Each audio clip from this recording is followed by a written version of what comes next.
ராசா அவர்கள் உரையாற்றுவார்.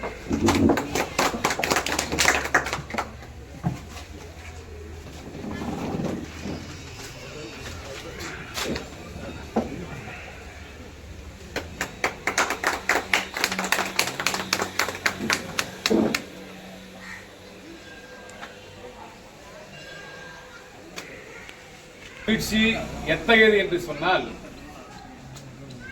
விடுதியில் தங்கி படிக்கிற மாணவன் முழாண்டு தேர்வு விடுமுறைக்காக வீட்டிற்கு செல்லுகிற போது எவ்வளவு மகிழ்ச்சி ஏற்படுமோ அந்த மகிழ்ச்சி எனக்கு தொற்றிக் கொண்டிருக்கிறது.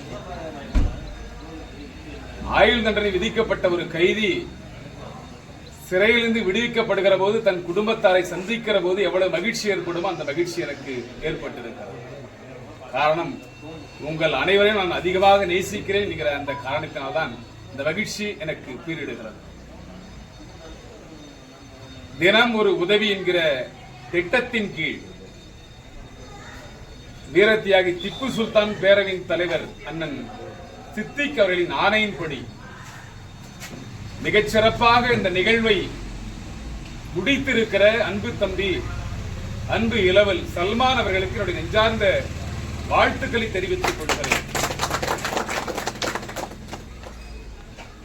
ஏன் திப்பு சுல்தான் பேரவை மிக எழுச்சியோடு தன் பணிகளை ஆற்றி வருகிறது, எப்படி இவ்வளவு பெரிய உயரங்களை அது கடந்து நிற்கிறது என்று சொன்னால், அதற்கு அல்லாவின் இறையருள் இருக்கலாம், திப்புனுடைய கிருபை இருக்கலாம். ஆனால் இதற்கு பின்னாலே ஒளிந்திருப்பது தன்னலம் கருதாத தொண்டர்கள் நிரம்பி இருக்கிற களமாக நான் வீரத்தியாகி திப்பு சுல்தான் பேரவையை பார்க்கிறேன். இன்றைக்கு தேசிய தலைவர்கள் பங்கு பெறுகிற அளவிற்கு பொதுக்கூட்டங்களை நடத்துவது என்பது அவ்வளவு எளிதான காரியம் இல்லை.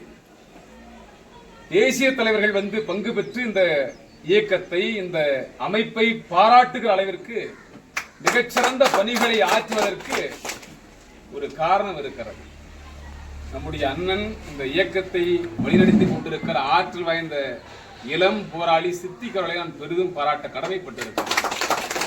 ஏனென்று சொன்னால், இந்த இயக்கம் தொடங்கப்பட்ட போது எவ்வளவு எளிமை இருந்ததோ அவ்வளவு எளிமை இந்த இயக்கம் மிகச்சிறந்த வளர்ச்சி அடைந்த பிறகும் அவருக்கு இருக்கிறது என்பதை நான் நமக்கு உணவு பரிமாறுகிற போதே நான் பார்த்தேன். ஒரு 2-3 நபர்களை அருகிலே வைத்துக் கொண்டு அவர்கள் செய்துகிற அட்டகாசங்கள் கொஞ்ச நஞ்சமல்ல. இந்த காலத்தில் ஒரு மிகச்சிறந்த பணிகளை ஆற்றுகிற ஆளுமைகள் நிரம்பி வடிகிற களமாக இன்றைக்கு திப்பு சுல்தான் பேரவையை உருவாக்கிய பிறகும் பெரிய பெரிய தலைவர்கள் அருகிலே அமர்ந்து கொள்ளுகிற வாய்ப்பு அவருக்கு இருக்கிறது. ஆனால் கூட அவர்களை அமர்த்தி அடகுவாத்தி அந்த மேடையின் கடைசி ஓரத்திலே நாற்காலியை போட்டு அமர்ந்து கொள்ளுகிற எளிமை நீங்கள் பார்த்ததுண்டா? அந்த எளிமை இவருக்கு வாய்த்திருக்கிறது. அது இறைவன் தந்த கொடை. இவரை போன்ற தலைவர்கள் இருக்கிற போது ஏன் சல்மானை போன்ற தொண்டர்கள் கிடைக்க மாட்டார்கள் என்பதை நாம் எண்ணி பார்க்க வேண்டும்.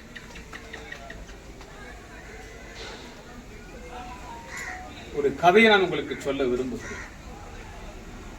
நான் படிக்கிற காலங்களில் மிகப்பெரிய அளவில் வறுமையில் உழன்றவன், ஆடைகள் பொத்தல் போட்ட ஆடைகளை அணிந்து பள்ளிக்கு செல்கிற வாய்ப்பை பெற்றவன். என்னுடன் படிக்கிற மாணவர்கள் பெரிய பெரிய பொறியாளருடைய பிள்ளைகள், மருத்துவருடைய பிள்ளைகள், பெரிய பெரிய அரசியல் ஆளுமைகளின் பிள்ளைகள். ஆனால் நான் ஒரு தையல் தொழிலாளியின் பிள்ளை. என்னை ஒரு மருத்துவருடைய பிள்ளை என்னை வெகு ஏளனமாக சில கருத்துக்களை சொல்லி கொச்சைப்படுத்துவது உண்டு, ஏசி விடுவது உண்டு. என்னை காஜா என்று அவன் அழைப்பான். காஜா என்றால் இந்த இதை தைக்கிற ஒரு என்று அந்த கொச்சையாக அவன் அழைப்பது உண்டு. நான் கண்ணீர் ததும்ப என் தகப்பனிடத்தில் சென்று சொன்னேன், அப்பா, என்னை அந்த மருத்துவருடைய மகன் என்னை காஜா என்று அழைக்கிறானே என்று சொல்லுகிற போது என் அப்பா சொன்னார், மகனே, அவன் தந்தை மருத்துவன் பிடிக்கிற ஊசி உயிர்களை காப்பாற்றும், ஆனால் நான் பிடிக்கிற ஊசி மானத்தை காப்பாற்றும். ஆனால் உயிரை விட மானமே பெரிதென்று சொல்லி வளர்கிற சமூகத்தில் உருவானவன். ஆனால் மானத்தை நாம் எப்போது இழப்போம் என்று சொன்னால், வறுமை நம்மை தொடருகிற போது அந்த மானம் நம்மை விட்டு அகன்று போகும். வறுமை எவ்வளவு கொடியது நான் அனுபவித்திருக்கிறேன். வறுமை அவ்வளவு பாழ்பட்டு கிடப்பது நம்மை எல்லாம் அடுத்த கட்ட நகர்வுக்கு நம்மை எல்லாம் செல்ல விடாமல் தடுக்கிற அந்த வலிமை வறுமைக்கு உண்டு. அந்த வறுமை கண்ணீர் ததும்ப உணவில்லை என்று கதறுகிற அந்த மக்களை பார்த்து ஒரு பொட்டலத்தை வழங்கி, ஒரு குடிநீர் வாட்டிலை வழங்கி, அவனுக்கு ஆறுதலை சொல்லுகிற பணி அவள் எளிதான காரியம் அல்ல. உலகம் போகிற வேகத்தில் இதையெல்லாம் செய்கிற நோக்கம் யாருக்குமே கிடைப்பது இல்லை, அது யாருக்குமே வாய்ப்பதில்லை, யார் மனக்கிடகிலும் தோன்றுவது இல்லை.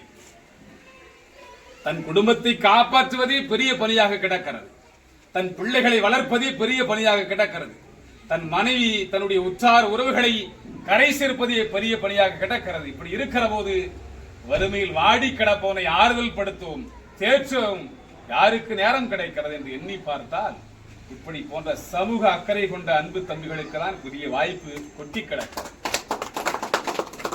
நான் 5ஆம் வகுப்பு படித்திருக்கிறேன், ஒரு 5ஆம் வகுப்பு படிக்கிறேன். ஒரு அரையாண்டு விடுமுறை போல இருக்கிறது. அந்த விடுமுறை நாட்களிலே பள்ளிகளில் மதிய உணவு கூட அப்போது வழங்கினார்கள். நினைவு இருக்கிறது என்று நீங்கள் எண்ணி பாருங்கள்.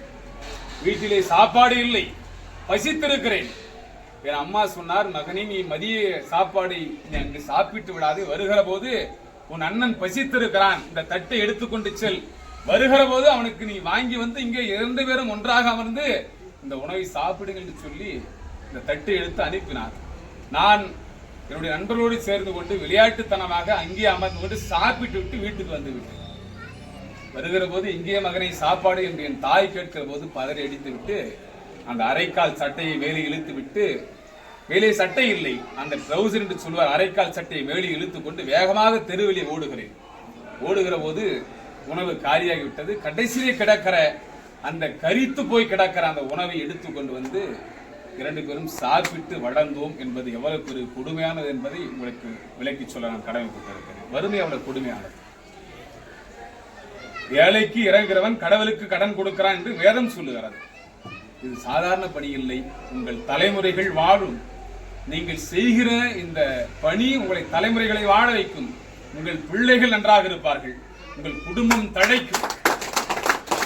இது வெறுமனே பெயரளவிற்கு நாம் பெயர் வாங்கிவிட வேண்டும் என்கிற முனைப்போடு செய்கிற பணி அல்ல. ஏதோ 2 புகைப்படங்களை போட்டு விட்டால் நம்மை வாழ்த்துவார்கள் என்கிற அந்த நிலையில் இந்த பணிகளை அண்ணன் திப்பு சுல்தானுடைய பேருடைய தலைவர் சித்திக் அவர்களும் அண்ணன் தமிழுடைய அன்பு தம்பி சல்மான் அவர்கள் இதை முன்னெடுக்கவில்லை. ஏன் அண்ணன் நம்முடைய மூத்த முன்னோடி எங்களை எல்லாம் வழிகாட்டியாக இருக்கிற அண்ணன் நூறு அண்ணர்கள் இங்கு வந்து வாழ்த்துகிறார். அவருக்கு எல்லாமே தெரியும் இந்த சமூகம் எப்படி இருக்கிறது, இந்த மக்கள் எப்படி பாதிக்கப்பட்டு கிடக்கிறார்கள், வறுமையில் உலர்கிற மக்களை இந்த திப்பு சுல்தான் பேரவை எப்படி கரை சேர்த்த முனைகிறது என்கிற அந்த கருத்தினை பார்த்துதான் அண்ணன் இங்கே வந்து உங்களை எல்லாம் வாழ்த்து இருக்கிறார். அவர்களுடைய நெஞ்சார்ந்த நன்றிகளை சொல்ல நான் கடமைப்பட்டிருக்கிறேன். திப்பு சுல்தான் பேரவையில் எனக்கு மிக நெருங்கிய தொடர்புகள் உண்டு. ஒரு உடன்பிறப்பை போல, ஒரு தாயிலே ஒரு கருவிலே உருவான பிள்ளைகளைப் போல நாங்கள் சிலாகித்து மகிழ்ந்த காலம் உண்டு. என் அன்பு தம்பி பிலாலை போல நாங்கள் ஒருமித்து வாசம் செய்த காலங்கள் உண்டு.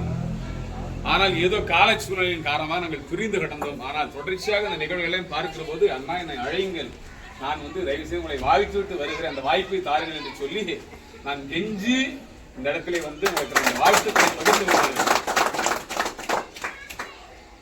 இது மிகப்பெரிய உரங்களை இந்த அமைப்பு அடையும். நிச்சயமாக சொல்லுகிறேன், ஒரு அரை நூற்றாண்டு கடந்து நீங்கள் பாருங்கள், இந்த அமைப்பு மிகச்சிறந்த அமைப்பாக இருக்கும். இந்த நாட்டை ஆளுக தகுதி படைத்த பிரதம மந்திரி அல்லது இந்த நாட்டை ஆளுகிற அதிகாரமிக்கராக இருக்கிற குடியரசுத் தலைவர் கூட இந்த நிகழ்விலே பங்கேற்கக்கூடிய அளவிற்கு இந்த அமைப்பு வளரும்.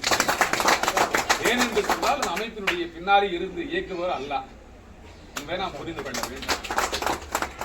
நான் பெரிய அமைப்பாக வளரும் என்றெல்லாம் நான் கற்பனை கூட செய்து பார்த்தது இல்லை.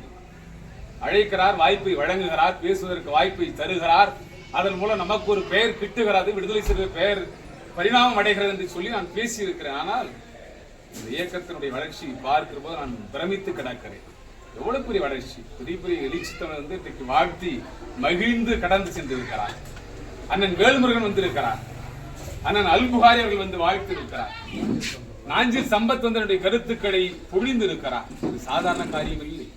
ஒரு பெரிய எழுச்சியோடு இந்த இயக்கம் தன் பணிகளை அங்குலமங்குலமாக வளர்ந்து வருவதை இந்த மண் பார்த்து கொண்டிருக்கிறது. இதை தடுப்பதற்கு யாருமே கிடையாது. ஏனென்று சொன்னால் இறையரில் கூடிய சமூக பணியை தடுப்பதற்கு இந்த மண்ணில் எவனும் பிறக்கவில்லை என்பதை நாம் உணர்ந்து கொள்ள வேண்டும். எனவே இந்த 100 நாள் திட்டத்தின் கீழ் மிகச்சிறந்த பணிகளை ஆற்றி என்னை போன்ற சிறு வயதில் என்னை போன்ற வறுமை அடைந்த மக்களின் கண்ணீர் துளிகளை துடைத்த என் அன்பு தம்பி சல்மானுக்கு நிஜமெல்லாம் நிறைந்திருக்கிற இதயத்தின் 4 அறைகளையும் நிரம்பி வழிகிற அந்த அன்பின் பால் அவருக்கு நன்றி சொல்ல நான் கடமைப்பட்டிருக்கிறேன். இன்னும் பல வரிகளை நீங்கள் நிகழ்த்த வேண்டும். இன்னும் போராடி கிடக்கிற சமூகத்தில் இன்னும் வடிந்து கிடக்கிற கண்ணீரை துடைக்கிற பணிகளை நீங்கள் மேற்கொள்ள வேண்டும். இந்த சமூகத்தில் ஒரு மாற்றத்தை, ஒரு புரட்சி இஸ்லாம் சமூகம் ஏற்படுத்த முடியும் என்கிற அந்த அடிச்சுவடை நீங்கள் ஏற்படுத்த வேண்டும்.